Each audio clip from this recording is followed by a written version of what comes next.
Facebook world. This is Hannah LeBrun, Master NLP Coach. I'm with Carlton Caudle, and I just want to say I'm so happy he decided to say yes to an interview with me. He's amazing. He is, I want to say, an influencer and kind of a local celebrity in Austin. He's done so much acting work here, and he's created his own community. He's a veteran. He's in, 19 projects right now? Currently, yeah. So, amazing person. Can't wait to pick his brain and kind of find out some of his secrets and strategies for his success. So if you are watching, go ahead and tell us where you're watching from. And if you're watching the replay, go ahead and put in the comments #replay. And put any questions you have there too, and we'll answer them at the end. Absolutely. Hey guys. So let's start off. Tell us a little bit about yourself. When did you come to Austin? I was born here. My dad was in the Air Force. I was born at Bergstrom Air Force Base right here, which is now an airport. Oh, nice. So, yay. So they land airplanes where my hospital was. I grew up here, Crockett High School, and of course, obviously that school that is right in the middle of the town. But I grew up here, and then I left, went off, got in the military, and did that successfully. Had fun with that. Got to play in the desert a little bit, a little sand. Play in the desert. Yeah. Yeah, they sent me over there a couple times to Afghanistan, Iraq. So I'm a combat veteran, and I again use all of that in my acting. As a matter of fact, I got out of the military, went into education, and I worked at Comel ISD, so public school, and then after that, acting. My entire growing up years here, I was an actor on stage. Oh, so I did a lot of stage performances and musicals. Ooh, what's your favorite? My favorite musical growing up? That you did?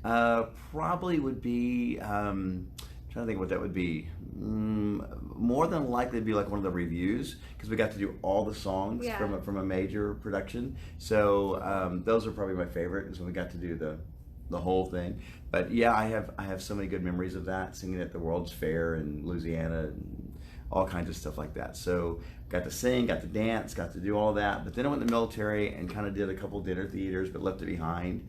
And my really only entertainment was radio, because I have this radio face, right? So they would say, put him on the radio. What does that mean? What does that even? Yeah, it means that I'm not really good for camera, but I'm really good for radio. I don't believe that. So I'm sure our viewers won't believe that either. So I got put on the radio. I have a radio voice, and I went to school for that too. I went to classes and learned to do voiceover work. So I've always been involved in radio in whatever market I'm in, whether it was in Austin or New Jersey or wherever. I got to do commercials and voiceover. So I didn't leave the entertainment completely, but not like I am now. Not movies, TV, and commercials, which I can't believe anybody would even hire me. They do. So when did you first start delving into film and TV? So 5 years ago, it was again from radio side. I was doing the barbecue cook-off here at the rodeo with a bunch of radio DJs, everybody knows, and from Austin. And a guy walked up to us and said, "We're doing a movie on Sunday. I want you guys to be extras." And I agreed. I was the sucker that said yes, and I went. Nice. But when I got there, they were doing a film, and Dana Glover is his name, Dana Glover, and yes, he's part of the Glover family. But he was doing a film, and it's called The Perfect Stranger, and they needed a person to play a certain part. I didn't know about this, but the guy didn't show up. He was auditioned and everything, but I fit the jacket and all of that, and they gave me sides, which I didn't know what that meant that day. I was like, what are sides? What are sides? Right, I have two of them all the time. But they said, no, we have sides. And I learned the part quickly. The young lady I was acting with, the star of the show, was very gracious to help me, coach me real quick. But within a few hours, we did the scenes. And then I wound up being, like I said, a principal part of that movie. Wow. And that was really cool. So then agencies called, people started happening. That went to cons over in Europe, of course, you know, and all that stuff. And then I just started having a really good luck of movies being filmed here. Mm-hmm. So Mile American with Aaron Eckhart. I was in The Results with Guy Pearce and Kobe Summers from How I Met Your Mother, which I love that show. So shout out to all those people. I don't name drop those people. I'm just saying that's how big they were of a project, and they were right here. And then there was American Crime, and then The Leftovers, and I just kept getting involved in more and more TV and film. And then I went out to New Orleans and did a film with Matthew McConaughey, another famous Austinite who also went to school here as well. Awesome. So it just kind of snowballed very quickly into a career. Cool. So when I was doing that, and then a number of commercials in between, I realized this is really fun. I really enjoy this outlet. It's therapeutic for me to play a character that I get to develop and then have a vision. Someone writes it on paper and you don't see it. And then I bring my character to life with my personality or what I believe, and then with the director's vision. It's fun making film and TVs and plays, and it just comes to life.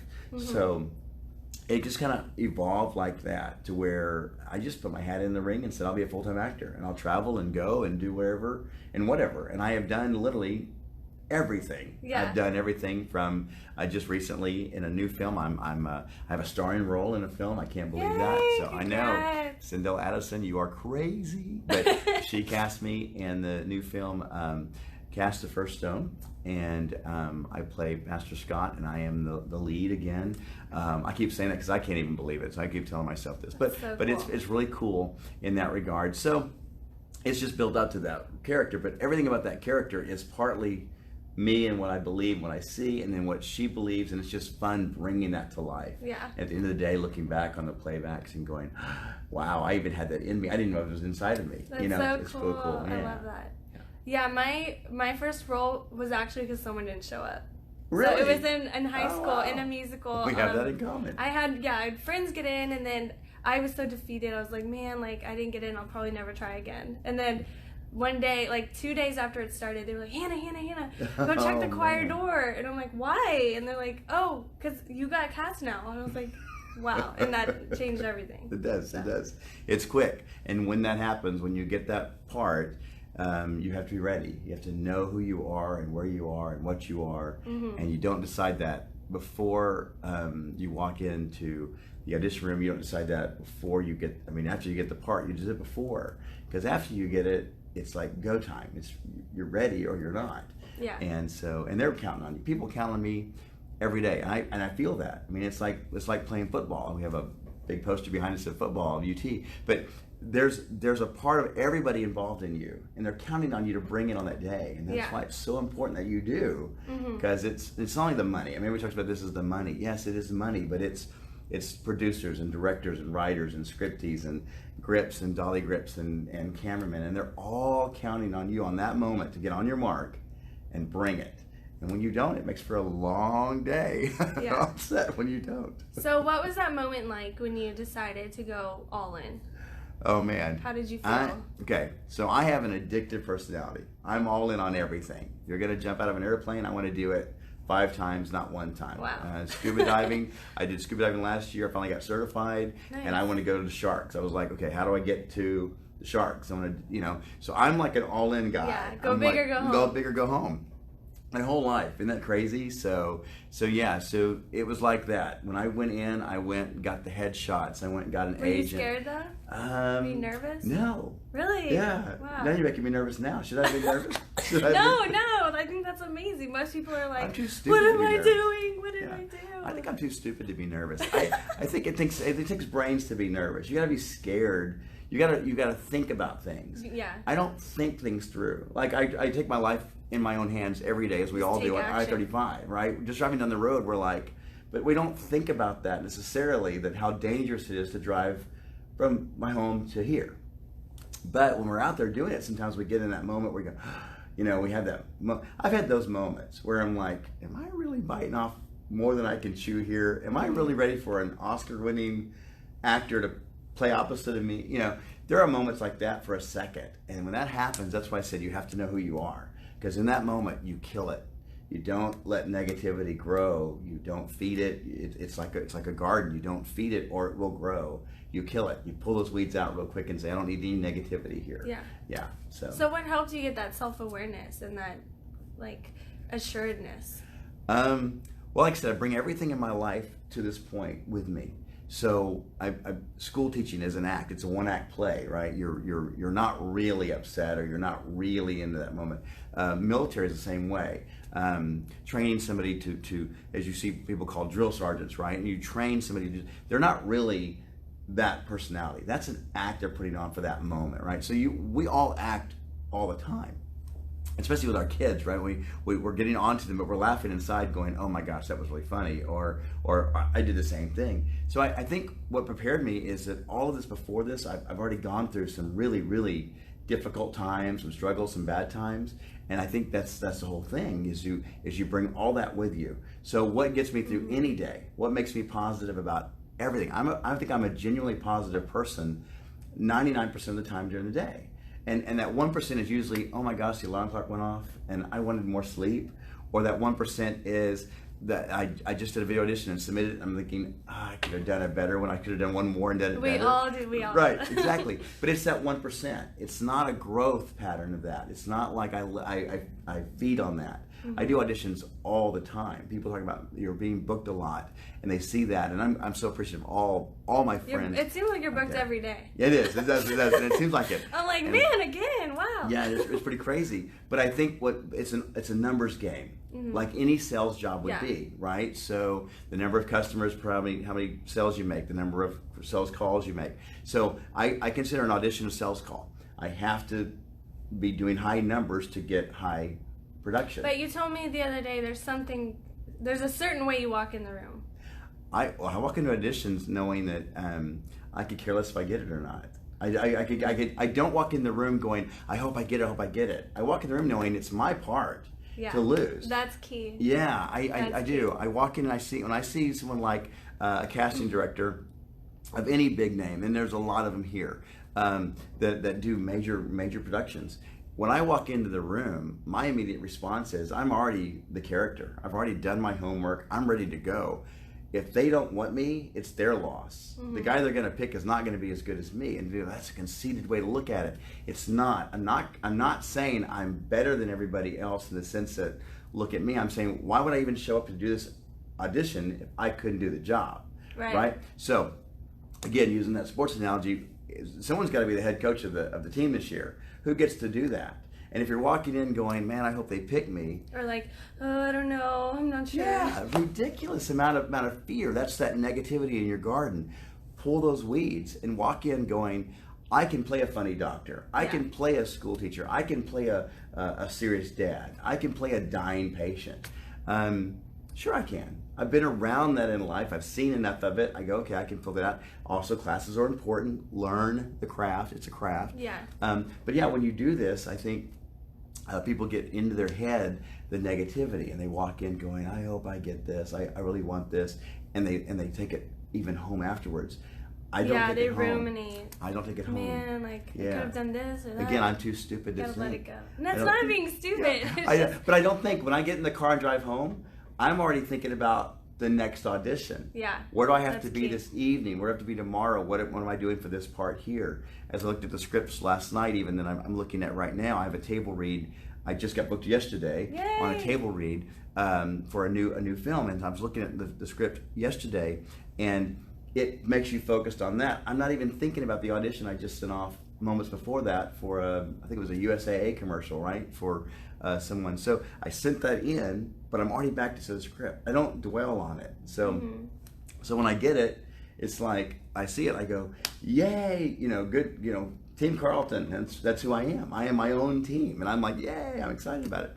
But at the same time, if I don't get it, I always think they got the best person. I'm sure they did. They got the greatest person. He did better than I did, whatever. But I always think it was mine to lose. I mean, I could have done it. If I had gotten it, I could have done it. Yeah. And tell them what's in your car. Oh, my car. Everybody laughs about my car. So when you get in my car, you're going to see on my dashboard is a miniature Oscar, and yeah, it's a intentional focus of every day to be the best. Oscars are given out to those that are the best. Now, and people can question that, debate that, but it's still the award for actors to say, hey, we have set ourselves apart in an excellence way. So I believe that. So I am in pursuit of that. Not necessarily in pursuit of the Oscar every day, like I've got to bring an Oscar-winning performance, but in the pursuit of today better be a good day for me, or I failed myself. Because if I don't bring the best, I don't do my best, then I'm failing me. Yeah. So I am in pursuit of that. Yeah, I can't find a miniature Emmy. I'd have an Emmy in the car too. Nice. I don't have one. Yeah, but I have an Oscar. Yes. Someone in Austin make us some Emmys. That's right. You 3D printers out there. You can I think sell it's where my action came from a 3D printer. Someone sent me that. Oh, nice. Yeah. Cool. Yeah, I think that's really important, is having that intention, having that end goal, and reminding every day, this is what I'm doing. I wake up every morning with that. If you saw yesterday, if someone saw that we did a rehearsal of this, we'll call it rehearsal, and on my wall was some my 5 points I live by. But I also wake up with that intention every day. I have little mantras at different things around me to remind me of that. But I wake up with the intention, it's going to be a good day. It's going to be better than yesterday. I'm going to be a winner today. I'm going to achieve all of my goals. I am not going to be lazy today. If anybody ever followed me around, which they just wouldn't, but if anybody had a camera crew, they wouldn't. They had a camera crew behind me. You might get some stalkers. Yeah, like, but if I get a stalker, video. yeah, well, they'd have to have jogging shoes on and be in good shape. Because I run. From the moment I get up in the morning, I go, and I'm doing video auditions. I'm searching on websites looking for more roles. I'm writing directors, casting directors, movie directors that I know, asking them what's going on. I take notes. Yeah. I'm constantly in their face. Yeah. I go to meetups. I go to group things. I think there's a big one even tomorrow night locally here. I will be there. Mm-hmm. And so why such a facial? Why a presence? I mean, you've already done this. You've already done that. You've had a movie. You've got your trailer. Because it's just like Coca-Cola. If they stop spending money on advertising, Pepsi will cut it up. Will move up. And so as big as they are, and they're everywhere, in every country, they still spend money on advertising. That's crazy. It's a crazy thought. So same way, I've got to keep my name out there. I got to keep it going. I can't sit back and go, oh, they're going to call me and I'm going to get an audition, because I'm all that. I'm not all that. And no one believes that. It never stops. So from the morning I get up, casting networks and all those great sites and Actors Access, I'm on them and I'm submitting. I'm self-submitting. I've got agents submitting. I've got breakdowns coming into the agents, going out for it. It's just a constant cycle. And when I have that hour, I'm sitting there going, nothing's going on. I'm typing up a new resume. I'm looking to make sure that I've got the right things in the resume in the right order. I just did new headshots, because those are important, even for guys. A lot of times people think, well, women need to do it when they change their hair, or they cut it, they color it, whatever. Guys are the same thing. We change our looks even over a year's time, where we have a different look. And casting comes in a million different directions, right? So one might think, well, you looked really good and pretty in your headshot, but we needed someone in prison, we needed a prisoner, or we needed someone to be a mechanic. And so you constantly are putting those different headshots together because you're submitting for different roles. Right. So I have like 7 different views of me doing different things, because it can't always be smiley, happy on every role. Some roles are very serious, and some roles are very, very much dirty and gritty and real people. And so that's a great Hollywood shot that we all go for. We always look at it, and then people say, "Oh, that looks like an actor or actress, right?" In their headshot, looks so good. But that's not every role. Mm-hmm. So it's important that those are updated and those are kept up. So if I have a moment, I sit down and go, "Okay, it's time to put this on the list. 3 months, budget for it, plan for it. We need to do headshots." So it's a constant hustle, and I use that word in a positive sense, but we have to hustle at this. So 7 headshots. How many agents do you have? A lot. and not like enough. 5? Yeah, something like that. I have one in every major market. Every major market. Yeah. Take notes, y'all. Yeah. I wanted to go over, Marissa had a comment. I love it. Embracing whatever outcome comes your way is a way to embrace fear and nervousness. Yes. So, yes. Yeah. And fear is just, again, there's all kinds of little, people use these kind of phrases to describe fear, and they're kind of cliche. I think for me, fear is this. Fear is something I take in and then I put out a different way. So I take it on, and I get this. It's all these things, again, recognizing the non-truth or whatever. But it's like, to me, if I get that moment of fear that comes in for whatever reason, I think I'm drowning, or I'm losing my lines, or oh my gosh, I didn't really prepare today. I just channel that back into good energy. I just throw that right back into. Then it's not time to stop and give up. Someone's singing a song. I even was at a recent concert, and someone was singing a song, and he forgot the words to his own song. He doesn't give up.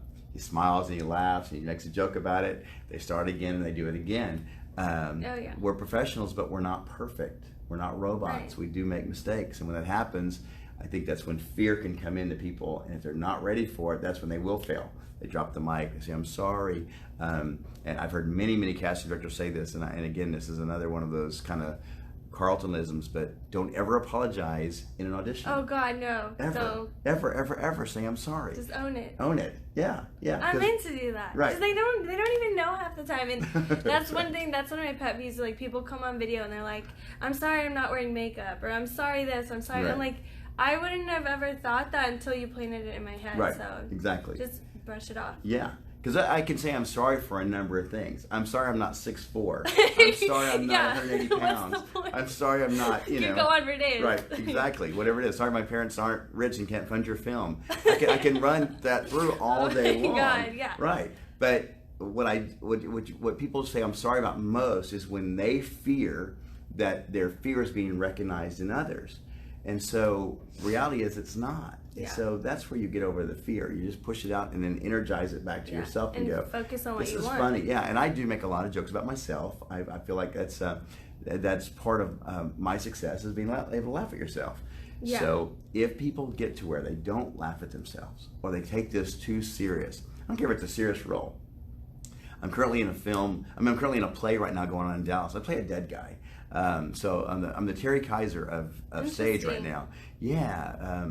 And so like you literally like lying there. No, I'm not even in the play. I'm actually not even lying there. It's all. What? I have a video that comes on during the play that she's interacted into the play. Oh. And then I have pictures on the set of me and my family, the set family. We went out and took pictures. Okay. So I'm all over the set. I play the dad in it, but I start off in a coma, and then bad things happen throughout the play. But there's flashbacks of me, so I'm all in the play, but I'm not. No, I'm not even there. Oh, that's so cool. Isn't that cool? Yeah. So yeah. 2019, y'all. So, yeah, exactly. Yeah. Technology. It's technology. Yeah, it's a hologram. So it's kind of cool. Yeah.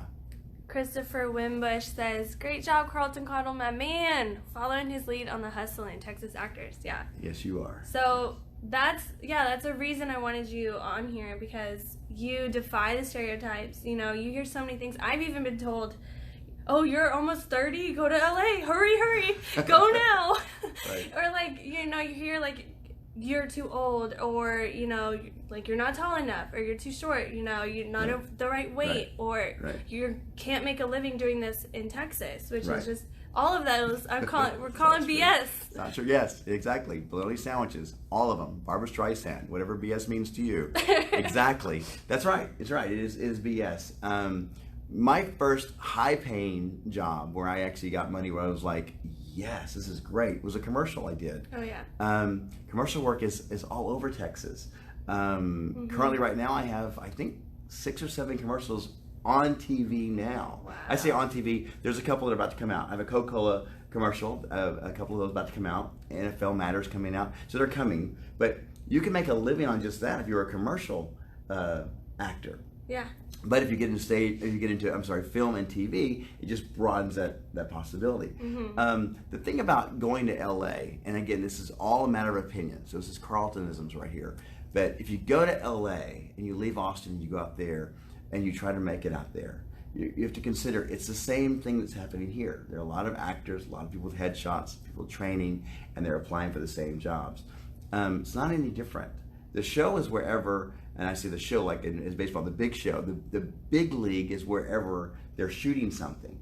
So currently right now here we have a Robert Rodriguez film, which is a huge production. It's already got a place to be shown. It's going out. There are people here already looking for it. It's part of his franchise. It's kind of the Spy Kids and Shark Boy Lava Girl franchise thing. So it's got a built-in audience. It's very popular. So if you went to LA, you wouldn't be in that. Right. If I went to LA, I wouldn't have got in that. So there's my hint there. So yeah. Okay. So NDA, but I didn't say anything really. Yeah. So yeah. So all I'm saying is that you go out there and it's not be a big fish here in a small pond and go out there. This is a big pond. Texas has some amazing actors. We mentioned one earlier in the show. Matthew McConaughey is here. You know, Danny Trejo is here.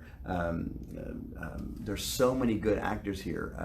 Tommy Lee Jones is here. So it's like when you say, oh, if I go out there, I can make it, you ought to be able to make it here. The competition here is pretty stiff. Yeah. About like I said, I started doing this a couple years ago. I'm over 50 years old.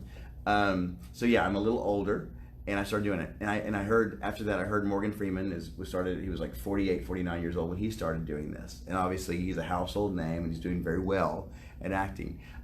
So it's not about the age. I think it's about the person themselves. Yeah. I think it's a success comes from you. Believing in yourself. Yes, I told you, drama for your mama, right? Or your llama. Keep the drama away. Really, keep the drama away. Number 2, believe in yourself. Absolutely know that you can do what you set out to do every day. Not just in acting. I mean, this goes for anybody. Keep the negativity out. Weed the garden. Keep it away from you at all times. Never give up. Never give up, never give in. You never know how close you are to hitting that diamond when you're mining, right? And if you give up and you go upstairs and you're like done with it, guess what? One more pickaxe would have got the diamond mine. So you never know. You're right there. Don't give up. You just never know what you've got there. And the next one was help others. Bring others along. Don't forget that you're not in a world alone. We're in one race, the human race. There is no other race. So our race is the human race. So if I help you get where you need to get, you're going to help me get where I need to get. And if you don't and you forget, that's okay. I know for a fact I did the right thing by helping you, and I'm a better person for it. I can take all that energy back inside of me and use it in acting. So if those are the 5, like I said, those things that I talked about yesterday in success, those are the 5 things I believe really, really set you apart. And none of those have in there my age, my height, my weight, whatever that is, because all those things are subject to somebody saying, well, I need somebody today with weight. I need somebody today that's short. I need somebody today that's tall. Yeah. They need real people. Right, real people. And we all are in our own way. Yeah. And then we bring it on that day to bring a character alive that's not real. I mean, all this is fake, but the realism of this is how real we make it, how believable our characters are, how much we take it seriously, whatever method that you use, if it's Meisner or Stanislavski or whatever you do, but you bring a real character to life, and that person becomes real, and then people fall in love with that character. People are following that character around. They love them, and we have that in shows all the time. Yeah. We see that with certain celebrities when they walk out. There's a big following. And what they're following is the character they play, because they don't know them. Nobody knows me. They don't know what my morning looks like or my afternoon, but they know the character I play, or they know videos like this, and they go, "Oh, he seems like he's pretty nice."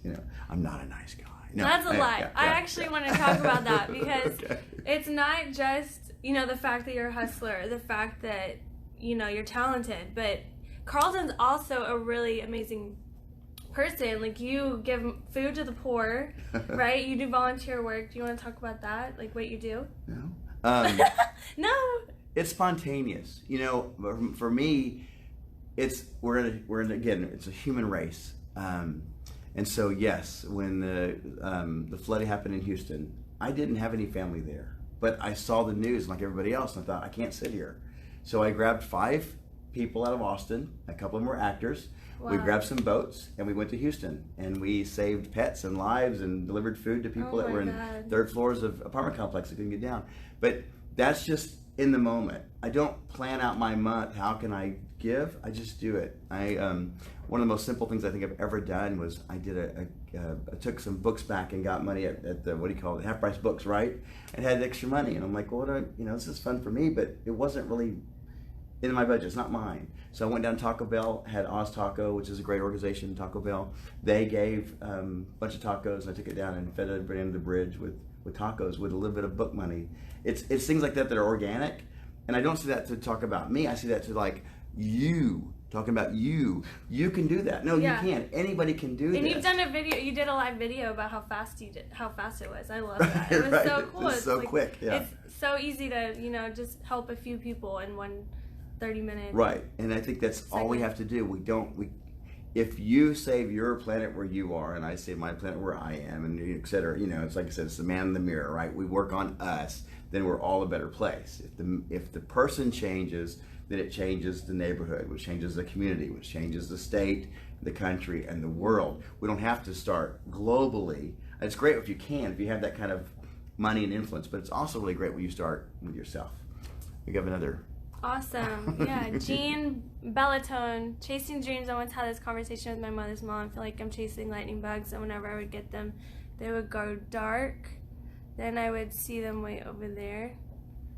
My mom, bless her soul, when I was a kid, we just stood there in the bugs clamp, be prepared. So I decided to give that shot. Be prepared, do the work, be in the moment. Boom. So far, so good. Good. Yeah. Thanks, Mom. Good. Awesome. Good. Yeah, good. Yeah, I think those are big influences in my life. My mother's still alive. She lives here in Austin. She's 84 years old, and she's my date on red carpets. So if you see me out there with a little feisty lady, that's my mother, and she's a big influence in my life. And I'm glad the same for you. But I contribute a lot of my personality, my outgoing, funny, all that stuff was my mother first. Cool. Yeah. So if y'all have any questions, I know some of y'all are watching, so if you have any questions for Carlton, go ahead and put them down, or if you're watching the replay, even put them there because he can go back and answer them. Heather says, enjoying the interview. Thanks, Hannah and Carlton. Thanks, Heather. Thanks for watching. Yeah. So the last question before we wrap up and say how to find him. So you went in really fast into film and TV, and you make a living off of it, right? Right. So how long exactly did it take for you to be able to just fully rely on your acting work? About 6 months for me. But again, I had a lightning fast start. So fast. So yeah, so about 6 months in.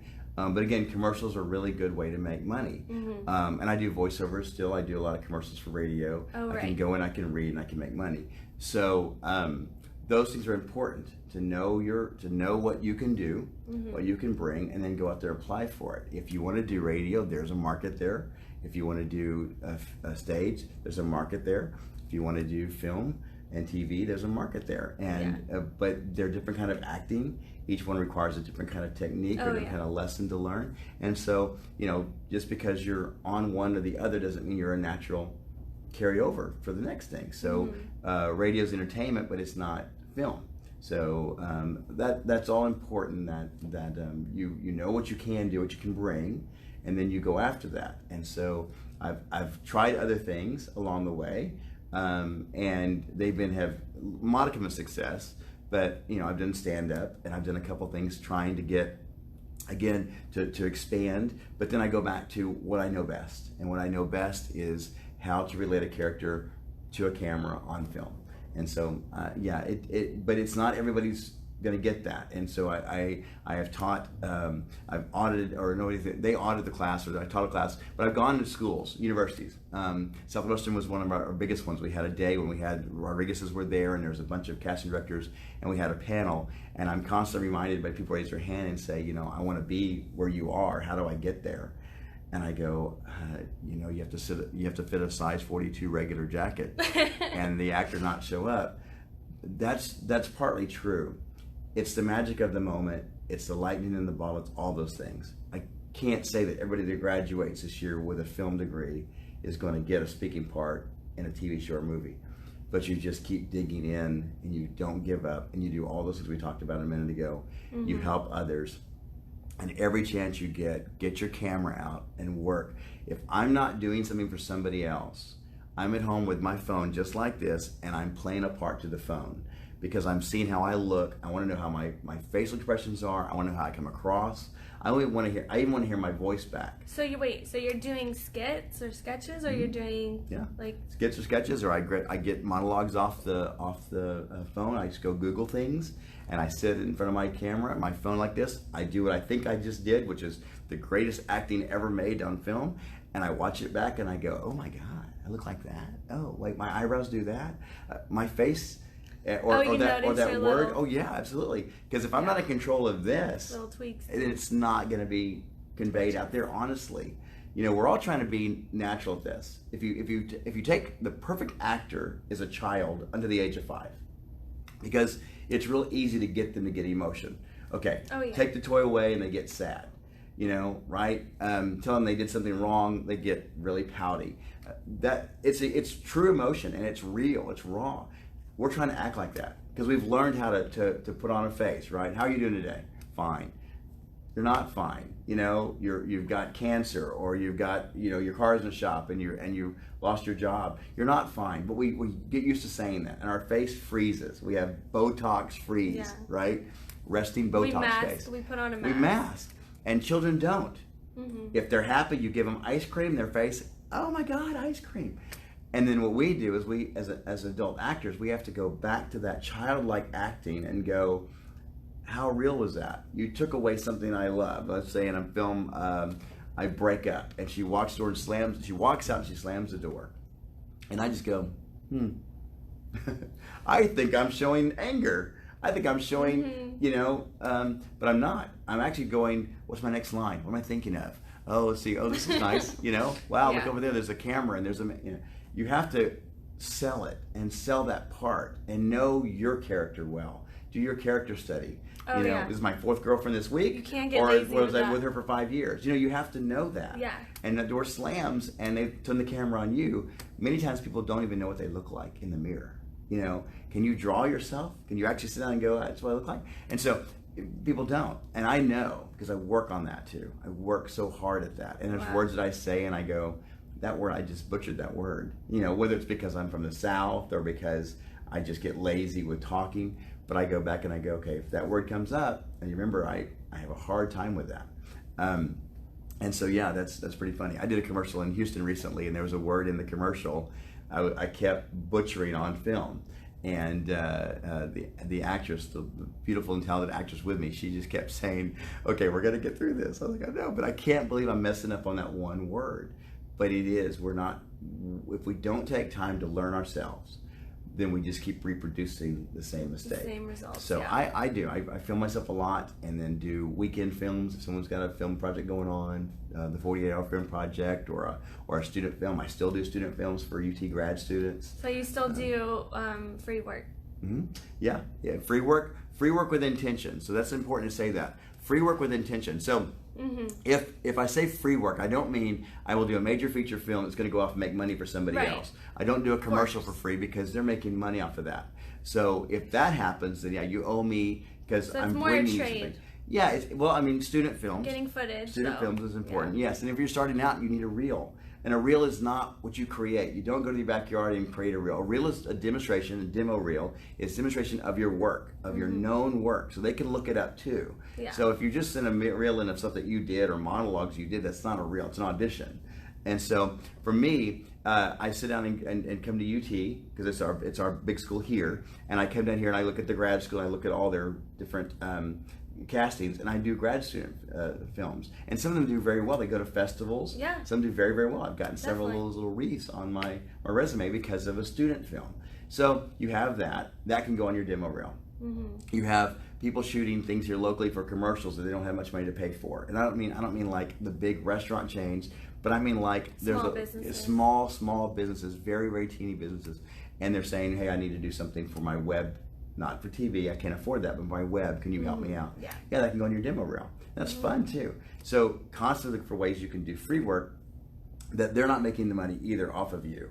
So, and of course, 48 hours is another great way to do that because that's a great contest. People see your work. You get to have a red carpet. You get to go to the theater and see your work. That's all fun. People often think that's all we do as actors. We just go from red carpet to red carpet and forget the work between. But if you're not an actor, you really don't see that kind of work. You don't see 7 o'clock call times. You don't see summertime when it's 30 degrees outside where you have to be in shorts and t-shirt. You don't see the struggle that we do. Yeah. You just get to turn on TV 5 times a year and see the Emmys and the Globes and the Oscars. It's so much more than that. And the stress is real in that too. So all that to be said is that that's very important. Yeah. Okay. Cool. Awesome. Great. Heather said you look good, sound good, and most importantly, do good. Yep, yeah, he does. That's right. So where can people find you next? What are your projects currently out? Okay. Or some top 5 or whatever you want. Top 5. Okay, well, real quickly, I'm in the new Robert Rodriguez film. Check me out pretty soon on that when it comes out. I'm in the new film, like I said a minute ago, Casting First Stone. On Netflix, I have Round of Your Life. I play in that one. You'll see me good stuff in there right now. There's a couple others on Netflix. If you put my name in the search, you should be able to find some things there. Commercial-wise, Coca-Cola and NFL Matters. And then there's a play in Dallas going on this weekend at Theater North Texas. And you'll see my pictures. And like I said, you'll see me sort of in that play. And so I'm all over. And again, you Google and all that, or just ask me, write me and ask me. And I did a on my page yesterday, I did a video after our rehearsal, and I went in and I listed them out. So please feel free to go in there. But currently there are 19 things that you can see me on currently. Now, I don't know what the old stuff that you can find and Google me on. There's all kinds of stuff. But I mean, currently, if you watch TV, like most of us do, you'll see a commercial. Yeah, so that's pretty cool. Yeah, Yay. I love it. Yeah. Cool. Yeah. Well, thanks so much for the interview. Hey, you thank gave you. everyone such great advice, and I do want the viewers to keep in mind that, you know, there's exceptions to everything, but overall, if you want to do acting, treat it as a business. And Carlton does everything he can to be successful. Literally everything. Networking, self-submissions, rehearsing on his own, and having that mindset and that massive action is so important. So thanks so much. Hey, thank you. Thanks, guys. It's been a pleasure. It's fun. Thanks for watching, y'all. And yeah, let us know your comments, questions, and say hey, and we'll get to you. Have a wonderful day. Thanks. Bye, guys.